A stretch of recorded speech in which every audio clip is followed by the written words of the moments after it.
Donc voilà, donc là je vais vous parler un petit peu donc d'une nouvelle approche de test et de QA qu'on a sur un de mes projets Node.js. Donc c'est une méthode que j'ai, enfin du moins c'est pas vraiment une méthode, hein, mais c'est quelque chose que j'ai totalement créé de moi-même en m'inspirant de la spécification ECMAScript. Donc c'est venu comme ça, j'ai pas copié de quoi que ce soit ou d'un article. Donc voilà, donc je vais vous présenter un peu à quoi ça ressemble. Donc ça ressemble à ça.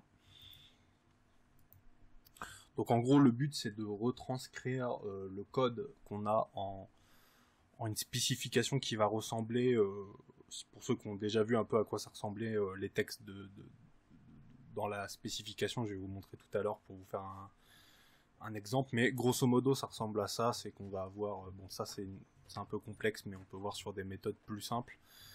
On va très vite voir, par exemple dans la méthode set, l'intégralité des actions sous format texte en fait. On voit par exemple que la variable, si elle est equal to false, ça va lever une exception erreur, et etc. etc. C'est-à-dire qu'on va pouvoir en fait décortiquer et transcrire l'intégralité des actions sous forme de phrases et sous forme d'arbre avec qui est numéroté, etc. Donc je tiens ça de la spécification ECMAScript, donc qui est ici pour vous faire un exemple.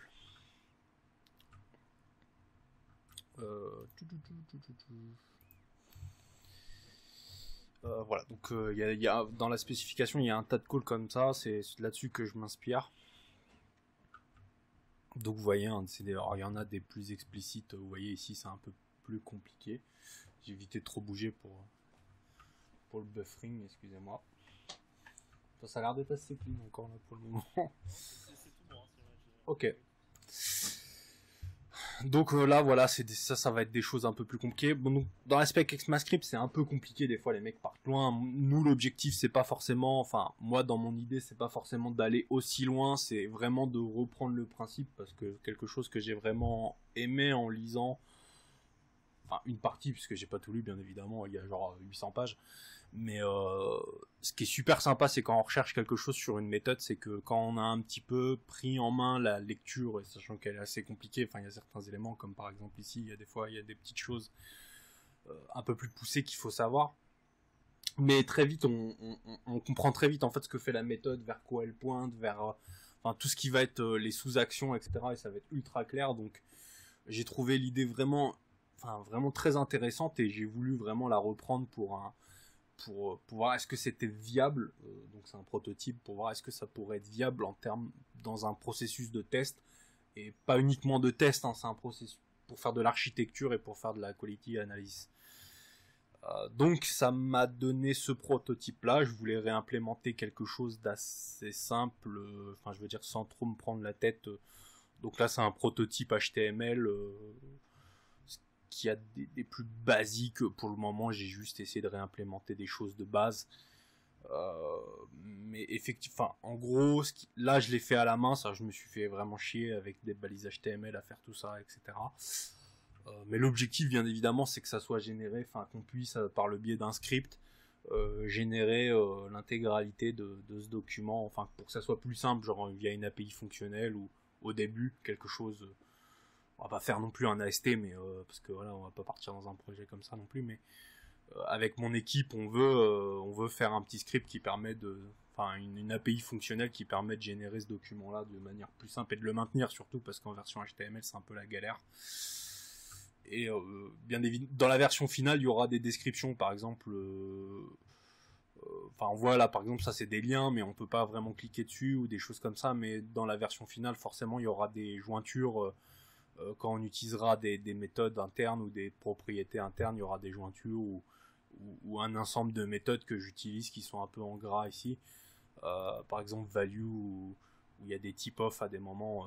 C'est des choses qui seront décrites au travers du document, un peu à la manière de la spécification, c'est-à-dire qu'au début il y a un tas d'explications, il y a un tas de choses, enfin ce sera un peu la même chose, c'est-à-dire que vous pourrez définir un peu vos propres délires, mais elles seront décrites au début du document, c'est-à-dire que c'est pas juste on arrive, on se dit c'est quoi get object property, enfin à l'heure actuelle, même pour quelqu'un qui vient comme ça, enfin de non technique, ça sera un peu compliqué. Et donc l'idée de ce document, donc comme indiqué ici, je vais imiter parce que je parle avec les petits deux là. Donc permet de mettre au clair et éventuellement expliquer le fonctionnement d'une ou plusieurs méthodes sans une technicité trop accrue. Alors ouais, l'objectif aussi pour nous au travers par exemple de notre projet, c'est qu'on va travailler avec des architectes et un tas de personnes, et c'est des personnes qui sont assez techniques, mais par contre c'est très dérangeant quand même eux pour aller lire notre code, c'est pas forcément des développeurs, et il va y avoir un tas de technicités qui vont pas forcément appréhender, et donc ils vont avoir énormément besoin de nous. Et quelque chose que j'espère énormément, enfin j'espère que ça va être quelque chose qui va répondre à ce besoin-là, c'est que ce document en fait il est assez abstrait, enfin qu'il soit assez abstrait en fait pour permettre à ces architectes ou à ces personnes qui sont pas forcément techniques, enfin qui ont la volonté de tendre à comprendre en fait de manière très précise comment un module fonctionne, mais sans forcément mettre la tête dans le code. Et ça, c'est quelque chose, je pense, qui va avoir beaucoup de valeur, en tout cas dans mon projet à moi, c'est quelque chose d'important, vu qu'on fait de la supervision système et que généralement, même nos clients sont très intéressés pour savoir comment un module spécifique fonctionne pour des raisons X ou Y. En tout cas, c'est ce que j'ai expérimenté au cours de mes missions chez mes clients. C'est des choses qui les intéressent beaucoup, mais ils veulent pas non plus se prendre la tête dans le code, c'est pas des choses qui les intéressent. Donc c'est assez intéressant, même si là, bien évidemment, ce prototype, il est assez brut. Genre, on voit, il y a des crochets, des machins. Bon, tout ça, en fait, ça sera décrit en fait dans la version générée. Ça sera aux développeurs en fait de décrire un peu tout ça, et aussi aux équipes, je pense, de définir qu'est-ce qu'ils veulent en vraiment mettre dans ce document, quoi. Enfin, à ce niveau-là, quoi. Permet d'identifier l'intégralité des cas à tester ou les tests éventuellement manquants. Donc ça, je me suis fait un peu une idée de moi-même en faisant mon prototype. Parce qu'au début, je savais pas trop ce que ça allait donner, ou enfin, je voulais vraiment voir au ressenti ce que ça donnait. Et c'est vraiment pas mal, parce que ce qui est assez difficile même avec du code quand on a, enfin, par exemple, donc là c'est toute une librairie config sur Slimayo. Et un des délires, c'est que même avec du code, en fait, il est difficile de sortir sa tête du code pour essayer en fait, de faire la liste de tous les cas tous les tests en fait à réaliser. Enfin, comme enfin, pour tous ceux qui font des tests, en fait, c'est quelque chose qui vont comprendre. Mais enfin, on essaye de faire du mieux, mais c'est toujours dur. Enfin, même après, par exemple, on va faire des tests. Le coverage, il va vite atteindre 100%, mais qui dit coverage 100%, ça dit pas qu'on a une couverture des tests intégrale, quoi. Et le problème, c'est qu'on va très vite perdre une vision d'ensemble sur nos tests, et on va plus savoir en fait. Enfin, ça va être très difficile à partir du code, où ça va demander beaucoup de réanalyse du code pour se dire ah, on a manqué un cas d'usage ici. Alors que dans la version textuelle, qui est assez ouf, c'est que on arrive visuellement à très vite voir un ensemble d'exceptions et de choses qui seront levées. Donc déjà parce que donc là, bon, le thème de couleur est pas forcément terrible. J'ai fait un petit black theme, mais plus tard ce sera mieux. Mais on va très vite pouvoir identifier quelles sont les exceptions levées. On voit par exemple les throw errors au début. On va très vite voir en fait un ensemble d'éléments pour nos tests. Donc ça, c'est les trucs de base, hein, mais les throw errors, on les a via les coverages. Et ça va nous... Il y a des petits cas plus précis. Je vais vous donner un exemple, c'est dans Read que j'avais vu ça, il me semble, non, dans le constructeur. Donc moi je parle d'identifier les risques, et souvent les risques, je les notifie avec des petits... enfin, du moins, j'essaye de mettre des petites cases, en fait, sur le côté. Bon, il n'y a rien de très précis, je testais plusieurs typos, j'ai mis des throws, des warnings. Pour le moment, je suis un peu dans le délire de tester un peu tout ça. Mais en gros ici, j'ai très vite vu, enfin en écrivant, parce que du coup ça c'est un truc assez intéressant, c'est que quand on se tape tout le document, il faut avoir une certaine rigueur quand on écrit ce document sur comment fonctionne notre code, et c'est assez intéressant parce que ça nous oblige à tout revoir d'ailleurs d'un point. Déjà de 1, ça nous permet de revoir ce qu'on a fait. Et ici j'ai très vite vu qu'en fait ici j'utilise path.xtname qui est une méthode de Node.js. Et je me suis rendu compte que ça peut lancer une type erreur dans le cas où, par exemple, si name n'est pas précisé. Et je me suis rendu compte qu'en fait, je laissais... j'avais potentiellement un risque, ça veut pas dire que j'ai un risque avéré, mais j'avais potentiellement un risque parce que ici je récupère, donc je déstructure mon champ name de la réponse d'un autre appel externe qui est path-parse. Et du coup, ça a levé un risque qui dit est-ce que vraiment name peut être dans un cas précis nul ou undefined. C'est-à-dire que, avec les calls externes, on va pouvoir vite se dire ici, on a un cas qu'on vérifie pas en fait. On a un cas de test qu'on n'a pas vérifié. C'est est-ce que, ou du moins qui peut être potentiellement, ça peut être potentiellement le cas. Ça veut pas dire que le test est avéré, mais ça, on peut arriver peut-être dans un parse, peut-être qu'il y a une méthode donner un chemin, peut-être que le name n'existe pas. Est-ce que name dans ce cas-là il est undefined ou peut-être nul? Ce qui va faire qu'il va passer nul à UXTName et qu'il va trop une type erreur. Et dans ce cas-là précis, et ben on a un test qui est manquant, on a une exception. Enfin, on ne teste pas une exception qui est vraiment trop dans un cas d'usage, quoi. Et ça, c'est typiquement le genre de choses qui dans un code, c'est super dur à voir en fait. C'est super difficile d'avoir une vue d'ensemble sur ça parce que même des fois au sein de mon code je donne des noms de variables, c'est des variables qui n'existent pas vraiment parce que je redécompose mon code en fait dans cette vision là. Quelquefois je suis obligé de décomposer mon code, je peux pas dire genre j'ai 4 méthodes d'affilée sur la même ligne qui vont résulter à quelque chose. Il faut vraiment que je décompose chaque étape. Je fais un JSON par, je stringifie un buffer, il faut que je précise tout. Et ligne par ligne, c'est-à-dire que même si dans notre code on a une seule ligne, s'il y a 5 méthodes, je vais devoir écrire 5 lignes pour effectivement dire en fait ce que chaque méthode fait. Et ça nous permet en fait d'identifier d'éventuels soucis comme ça en avance. Je crois qu'il y en avait d'autres, par exemple ici. Il me semble, voilà, je fais un fs access sur visconfig file. Et donc il y a la question qui se posait, est-ce que visconfig file, et si quelqu'un avant le read avait redéfini ce config file ou que quelque chose, une corruption était arrivée à ce moment-là, qu'est-ce qui arrivera au niveau du catch, etc. C'est ce genre de petit... On lève un potentiel risque, ça ne veut pas dire qu'il y a un risque avéré, mais on se dit, il y a un call externe, on ne maîtrise pas, il faut qu'on fasse attention, il faut qu'on vérifie en fait les cas d'usage qu'on a par rapport à ça. Voilà. Donc ça c'est un des grands intérêts que j'ai dans ce document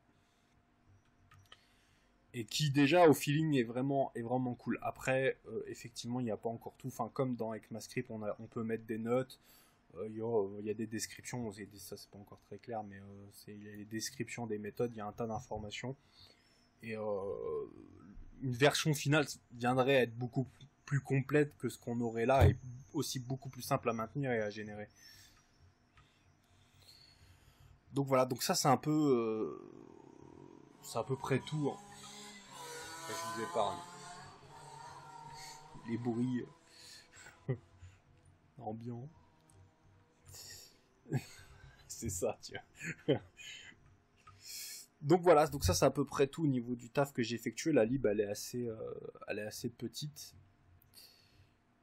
Et donc oui, il y a aussi un point, c'est la convention, en fait, les nommages des tests. Commentaire à la con d'Alexandre.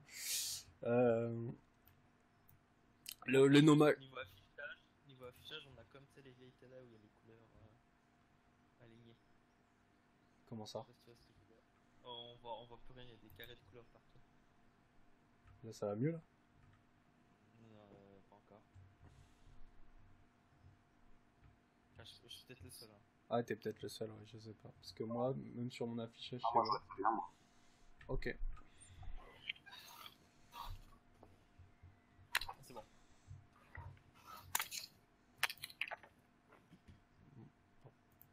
C'est reparti. Hein. Ok. Donc ouais, et les conventions, pouvoir nommer, alors ça c'est pas quelque chose de fixe encore, mais de pouvoir nommer les tests. Par exemple, on voit ici on a 1, 0, 1 read et on va avoir donc à chaque fois des numérotations sur chaque élément ou même pour les exceptions qui seront levées. Et pour le moment, c'est pas quelque chose, ça c'est pareil, c'est pas quelque chose de fixe, mais je me dis que ça pourrait être sympa parce qu'il y a toujours des soucis. En tout cas, quand on fait les tests, il y a toujours la question un peu comment on nomme bien nos tests. Donc moi, je pensais que nous, on allait peut-être aligner ça avec la spec. Et aussi dans un esprit de se dire, Si quelqu'un vient maintenir les tests ou par exemple va dire j'ai besoin d'aller maintenir tel test ou d'implémenter telle nouvelle feature par rapport à la spec, il n'a pas de questions à se poser éventuellement sur les numéros ou les sections où il a besoin de revenir.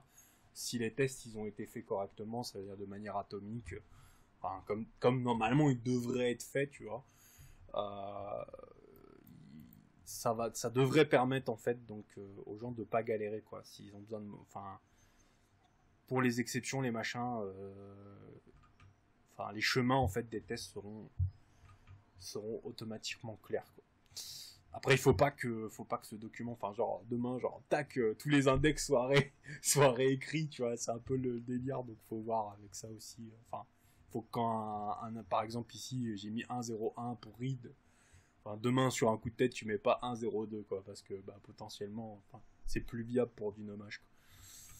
Mais ça peut être un aspect qui est intéressant aussi pour bah, justement tout ce qui est maintenance, tout ce qui est QA, parce que c'est pareil, hein, enfin, après, en prod surtout orienté software hein, enfin, au bout d'un moment quand tu as une vraie solution il nous faut absolument de la QA parce que on va embarquer des agents sur des systèmes clients donc on s'engage sur les responsabilités si notre agent fait de la merde on est responsable quoi donc il nous faut absolument des QA efficaces donc c'est aussi je pense que c'est un document qui est ultra intéressant même pour de la QA, pour valider un ensemble de points avec les équipes, pour valider un ensemble d'exigences clients aussi, et éventuellement par rapport au risque et justement ce qu'on appelle des faits techniques en production, que la QA puisse lever des faits techniques ou des choses comme ça auprès des équipes de développeurs ou de testeurs, ou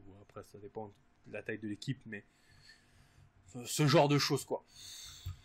Donc c'est un peu dans cette approche-là que j'écris le document. Après c'est un prototype, on va faire un ensemble de tests autour de ça, donc j'aurai peut-être l'occasion de faire des feedbacks aussi là-dessus après, un peu quand la chose aura un peu pris en maturité.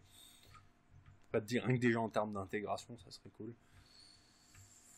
Et voilà. Donc après au niveau des pour ou des contre, enfin de mon point de vue. Donc les pour, c'est un peu tout ce que je viens de décrire juste avant. Mais les contre, en gros, déjà c'est un document qui demande énormément de boulot. Même je pense qu'avec une intégration finale, c'est quelque chose qui demande énormément de travail. Il faut relire l'intégralité du code ligne par ligne, tout segmenter. Enfin, ça prend plusieurs heures.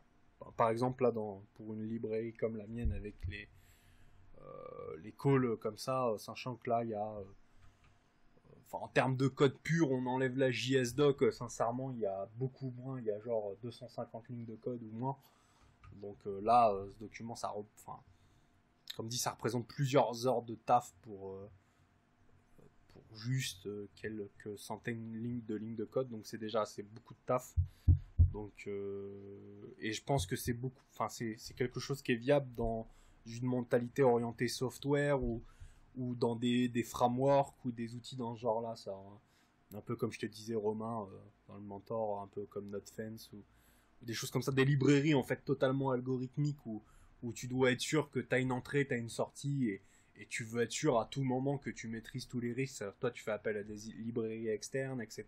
Et que en fait, tu as une vision d'ensemble et que tu te dises ok, je suis béton, enfin même mes tests sont béton, c'est bon, j'ai prévu 100% des cas, il y aura strictement aucun problème quoi. Et du coup, moi j'ai une question par Ouais. rapport à ce que tu as fait. Est-ce que tu penses, dans un futur, hein, bien évidemment, il y aurait peut-être moyen de faire un peu comme du Gherkin, je sais pas si tu connais, et du coup ça te génère des tests en fait, par rapport à ce document automatique, et ça te teste son application. Du Gherkin, tu vois, je connais pas du tout quoi. C'est utilisé dans Cucumber, qui est un framework de test de Ruby. Et en fait, tu écris des phrases comme là. Euh, If option is not present, then blablabla, tu vois. Et avec ces phrases, tu as des tests associés et ça te teste ton code. Et du coup, en fait, ton test, c'est écrit de l'anglais en fait. Et en écrivant de l'anglais, ça va tester ton code. Ah, je vois le délire. Et vu que tu fais un document méga précis, tu vois, justement sur la spec de ton paquet, si en plus ça te génère genre des tests, tu vois, là c'est genre Ouais, ouais. genre, la folie, tu vois. Ça pourrait totalement être possible parce que, en tout cas, enfin là, ce qui va se passer au niveau de ce qu'on va faire, nous, en gros, là, j'ai un de mes développeurs, enfin sur mon projet Slimayo, c'est un des débutants qui travaille avec nous, enfin parce que, enfin, il va avoir son master là, mais il est un peu, tu vois, un peu débutant. Il a pas, enfin, il a pas beaucoup d'expérience, donc on va lui refiler le chantier aussi parce que, enfin, c'est juste une API fonctionnelle, tu vois. Enfin, là, c'est une API fonctionnelle qui va sortir du HTML. C'est pas la fin du monde, quoi, donc c'est pour un peu l'entraîner. Mais il y aura totalement ouais moyen, puisque en fait à la fin c'est juste une API fonctionnelle, quoi. Donc lui, l'objectif c'est qu'il va essayer de trouver des patterns, parce qu'on voit en fait il y a très vite des patterns qui sont répétitifs. On voit call quelque chose, if quelque chose, unless, enfin je fais des petits kiffs avec les if et les unless. Mais globalement, tu vois, en fait, il y a enfin, même si à chaque fois je fais des petits tests, parce que là c'est un prototype, il y a des patterns qui vont se dessiner, tu vois, au travers de l'API fonctionnelle. Et je pense qu'il y aura même un mécanisme d'extensibilité, je vais m'en sortir. Par exemple, on voit les types, enfin tout ça, tout ce qui est en gras, en fait, par exemple, ou un tas de trucs, je pense que ça va être aux développeurs de les fournir. Ou du moins, peut-être qu'on aura tu vois, des genres de packages ou des librairies, enfin, tu sais, pour étendre, en fait, on aura peut-être un truc de base qui nous fournit un ensemble de trucs de base qu'on utilise qui est assez logique, tu vois, les types, finalement, les strings blabla pour les primitives, enfin, tout ça, c'est de la logique pure et dure, tu vois. Il n'y a rien de très ouf. Mais justement, de pouvoir étendre un tas de trucs. Et du coup, bah, tout ça, enfin, je veux dire, on peut totalement dire, plutôt que faire une génération d'HTML, bah, plutôt générer, on voit, par exemple, parce que là, on sait que c'est l'argument config file path. Le seul élément qu'on n'a pas éventuellement, c'est que par exemple dans le cas d'une exception, hein, pour l'exemple, hein, mais ça pourrait être réglé, on pourrait faire une parenthèse, mais on n'a pas effectivement le message, quoi. Mais éventuellement, oui, de toute façon, ça peut être implémentable en faisant une parenthèse ici et éventuellement l'exception, etc. D'ailleurs, ce qui pourrait même être fait, bon, ça serait assez fou, hein, mais c'est que, pas la totalité, parce que c'est impossible, mais que genre, les cas les plus, qui peuvent être lus par rapport au code, tu vois, seraient générés automatiquement. Ouais. En analysateur statique ou dynamique, bon, c'est très compliqué à faire. Oui, hein, oui, forcément, ouais. Mais c'est vrai que ça serait un projet qui serait très intéressant. C'est vrai que. Voilà, c'est très très compliqué. Hein. Oui, oui. Si tu lances une commande et puis ça te génère un document comme ça, prends ce chèque du GS9. Là, et puis après tu lances une autre commande et puis ça te les teste, tu vois. Ça te teste ton code. Bon, non, ça serait con. Parce que si tu génères par rapport à ton code et que ça te teste ton code, bah, c'est sûr que ça va marcher. En fait. Mais. Ouais. Oui, bah oui, forcément. Non, moi j'aime bien parce que ça permet de. Mais éventuellement, ça pourrait te fournir une structure de test de base et éventuellement te gérer les cas, parce qu'il y a des cas qui sont vraiment. Tu vois, par exemple, gérer les exceptions à chaque fois, parce qu'on a toujours un tas d'exceptions partout, tu vois, qu'on fait pour les arguments. Enfin, moi, tu vois, je suis ultra parano, je revérifie constamment, tu vois, et c'est des exceptions qui bougent pas, et tu vois, qu'on se fait. Enfin, on copie-colle des lignes de test pour les tester partout. Et éventuellement, tu vois, c'est vrai que ça serait du tooling. Peut-être qui enlèverait pas le test de manière complète, tu vois, mais qui pourrait éventuellement, effectivement, tu vois, genre par exemple, on voit même là, tu vois, je déclare des variables par rapport à des options, tu vois, ça pourrait se dire que, tu vois, enfin, le document, s'il a confiance en partant du document, c'est-à-dire que la génération automatique fait confiance au document, tu vois, donc ce que le développeur a fourni. Donc si le développeur fournit un argument qui est bidon, forcément ça va donner un truc qui est bidon, tu vois. C'est un peu le défaut. Mais du coup, par exemple, le test pourrait aller vérifier directement la valeur de create no entry, par exemple, tu vois, parce que le système sait en fait très bien que s'il y a dans les options un create no entry, il va lui assigner la value, ou sinon il va lui donner false, quoi. Et effectivement, tu vois, même là, en termes, enfin, c'est même pas encore la fin du monde, tu vois, en termes de génération, ça reste encore simple, tu vois. Mais après, c'est vrai que si tu vas rentrer dans le truc de oufissime, tu vois, bon, là, ça devient chaud, j'avoue qu'il faudrait. Kickstarter, hop. Là, ça devient un projet indépendant, quoi, genre, Ouais, t'as Facebook et Co qui vont mais investir. c'est, c'est intéressant, peut-être, c'est l'invention du siècle, on sait pas, tu vois. Complètement bah ouais, possédé le type. Ok, voilà. Et j'avais un autre point négatif, mais du coup, tu m'as fait un peu oublier le délire. Tant mieux. Tant mieux. Il y a plus de points Quand négatifs. Thomas il fait un projet, il y a 10 projets dedans, donc C'est bon, il est parti pour 7 ans de développement. Hein.